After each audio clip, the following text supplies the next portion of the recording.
ആവിഷ്കാര സ്വാതന്ത്ര്യത്തിന് അതിരുകളുണ്ട് എന്നുള്ള ചോദ്യം അത് എല്ലാ കാലത്തും ഉണ്ടായിരുന്നു. എല്ലാ കാലത്തും ഉയരുന്ന സംഗതിയാണ്.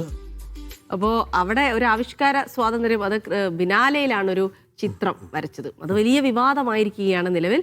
അപ്പോൾ ആ ഒരു വിവാദ ചിത്രം ബിനാലയിൽ നിന്ന് നീക്കി എന്നുള്ള വാർത്ത കൂടിയാണ് വരുന്നത്. അങ്ങനെ ഒരു വിവാദം കൊച്ചിയിൽ നിന്ന് ഒരു വിവാദ വാർത്ത വരുന്നു. ക്രിസ്തുവിന്റെ അന്ത്യ അത്താഴ ചിത്രം വികലമാക്കിയെന്ന വിമർശനത്തെ തുടർന്ന് വിവാദ ചിത്രം ബിനാലയിൽ നിന്ന് നീക്കിയിരിക്കുന്നു. ടോം വട്ടക്കുഴിയുടെ ചിത്രമാണ് മാറ്റിയത്. ക്രൈസ്തവ സഭകളടക്കം ചിത്രം പ്രദർശിപ്പിച്ചതിൽ വലിയ വിമർശനം ഉന്നയിച്ച് രംഗത്തെത്തിയ സാഹചര്യത്തിലാണ് നീക്കം.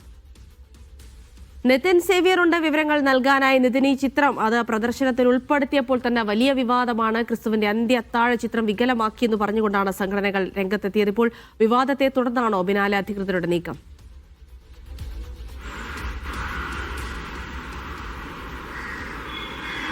ഈ ചിത്രം നേരത്തെ ബിനാലയിൽ പ്രദർശിപ്പിച്ചപ്പോൾ തന്നെ വലിയ തോതിലുള്ള വിമർശനങ്ങളും മറ്റും ക്രൈസ്തവ സഭകൾ, പ്രത്യേകിച്ച് സിറോ മലബാർ സഭ ഔദ്യോഗികമായി തന്നെ ഇതിൽ വലിയ തോതിലുള്ള പ്രതിഷേധമടക്കം അറിയിച്ചിരുന്നു. ഇതിനെ തുടർന്നാണ് ഇപ്പോൾ ഇത്തരത്തിൽ ഈ ചിത്രം നീക്കം ചെയ്യാനുള്ള ഒരു തീരുമാനത്തിലേക്ക് ബിനാലെ അധികൃതർ എത്തുന്നത്. ക്യൂറേറ്ററുടെ നിർദ്ദേശപ്രകാരമാണ് ഈ ചിത്രം നീക്കം ചെയ്യുന്നത് എന്നാണ് ബിനാലെ അധികൃതർ പറയുന്നത്. ടോം വട്ടക്കുഴിയുടെ ചിത്രമായിരുന്നു ബിനാലയിൽ പ്രദർശിപ്പിച്ചിരുന്നത്. ഇതിൽ ക്രിസ്തുവിന്റെ അന്ത്യ അത്താഴത്തെ വികലമായി അവതരിപ്പിക്കുന്നു അല്ലെങ്കിൽ ചിത്രീകരിക്കുന്നു എന്ന് ചൂണ്ടിക്കാട്ടി നേരത്തെ ക്രൈസ്തവ സഭകൾ പ്രസ്താവനകൾ ഇറക്കുകയും ഇതിൽ കൃത്യമായ നടപടികൾ സ്വീകരിക്കണമെന്ന് ആവശ്യപ്പെടുകയും ചെയ്തിരുന്നു. ആവിഷ്കാര സ്വാതന്ത്ര്യം അംഗീകരിച്ച് കൊടുക്കാവുന്നതാണ്, പക്ഷേ അത് അവഹേളനത്തിന് ഉപയോഗിച്ചാൽ അത് അംഗീകരിക്കാനാവില്ല എന്നായിരുന്നു സഭകളുടെ നിലപാട്. ഒപ്പം തന്നെ ഈ കലയുടെ പേരിൽ വിശ്വാസികളുടെ അല്ലെങ്കിൽ മതവിശ്വാസങ്ങളുടെ പുറത്തേക്ക് കയറുന്നത് ഒരിക്കലും അംഗീകരിച്ച് നൽകാനാകില്ല എന്ന് സിറോ മലബാർ സഭ പരസ്യമായി തന്നെ അറിയിക്കുകയും ഇതിൽ നിയമ നടപടികൾ സ്വീകരിക്കണമെന്ന് ആവശ്യപ്പെടുകയും ചെയ്തിരുന്നു. നേരത്തെ 2016